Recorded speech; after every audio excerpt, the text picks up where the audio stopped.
Nous sommes à un peu moins de 48 heures de la date limite pour déposer les candidatures en vue de la présidentielle du 18 avril pour protester contre celle en 5e mandat d'Abdelaziz Bouteflika, 82 ans, malade, sérieusement diminué physiquement. Des dizaines de milliers d'Algériens ont manifesté hier à travers le pays. Nouveau geste de défi envers le pouvoir. Vers la fin des rassemblements, il y a eu quelques affrontements avec la police et des arrestations. Retour sur cette mobilisation. Fin de journée à Alger, des heurts éclatent entre forces de l'ordre et manifestants qui tentent de rejoindre le palais du gouvernement. Ils sont repoussés à l'aide de grenades lacrymogènes et de fourgons blindés. Un peu plus tôt, une foule compacte de plusieurs dizaines de milliers de personnes s'était à nouveau réunie pacifiquement dans les rues d'Alger pour dire non à un 5e mandat du président Bouteflika. Tous les Algériens sont d'accord pour dire non au 5e mandat, pour dire à une meilleure représentativité de ce pays. 20 ans, c'est bien assez. Mais ils sont également nombreux à réclamer un changement de plus grande ampleur.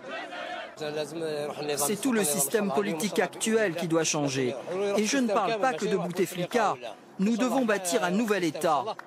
Partout, la contestation prend de l'ampleur et se propage dans toutes les villes algériennes, comme ici à Oran, 2e ville du pays, ou encore à Constantine où le visage de la mobilisation est celui de ces jeunes qui aspirent à la nouveauté.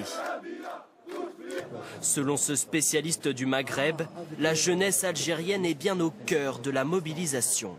60% de la population algérienne a moins de 40 ans. Aujourd'hui, un quart des Algériens, 25% de la population n'a connu que Bouteflika aux affaires.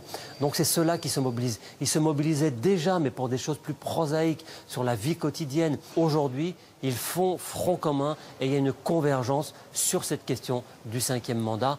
Abdelaziz Bouteflika se trouve à Genève pour des examens médicaux, mais son directeur de campagne assure qu'il sera bien officiellement candidat d'ici dimanche, date limite de dépôt des candidatures. J'ajoute qu'une personne a été tuée à Alger au cours d'une bousculade pendant des heures entre policiers et manifestants. Pas d'éléments supplémentaires pour l'instant. Ces rassemblements se déroulent dans l'ensemble de manière pacifique jusqu'ici. L'Algérie n'avait pas connu pareille manifestation donc depuis 8 ans. Il faut dire que le pays a été et reste marqué par la décennie noire de la guerre civile. Sur le plan économique, malgré ses immenses richesses, l'Algérie est plongée dans une crise depuis plusieurs années. À quoi ressemble ce pays aujourd'hui, en 2019? Quels sont ses atouts, ses faiblesses? Juliette Lacharnay. Un avenir incertain et une économie à bout de souffle, malgré des ressources abondantes. Avec plus de 12 milliards de barils exploitables, l'Algérie se classe parmi les 20 premiers exportateurs mondiaux d'or noir. Mais le pays, qui comme le Venezuela a longtemps tout misé sur le pétrole, en paye aujourd'hui le prix depuis l'effondrement des cours. Peu diversifiée, l'économie algérienne est au bord de l'asphyxie.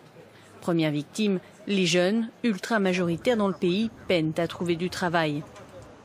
Sur les 12 millions d'Algériens, 70% d'entre eux ont moins de 30 ans.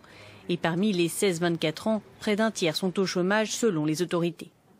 Alors que certains acculés plient bagages, ceux qui ont décidé de rester font face à la corruption endémique qu'Abdelaziz Bouteflika n'a pas réussi à endiguer au cours de ses 4 mandats. Sur le dossier des droits humains, le bilan est aussi mitigé. L'actuel président est régulièrement accusé de museler les médias.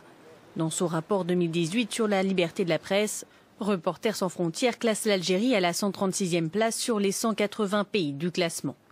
Malgré tout, l'Algérie reste un partenaire privilégié pour de nombreux pays, sur le dossier sécuritaire au Sahel notamment. L'Algérie, grande comme 4 fois la France et alliée des États-Unis, reste un acteur de premier plan dans la lutte contre le terrorisme.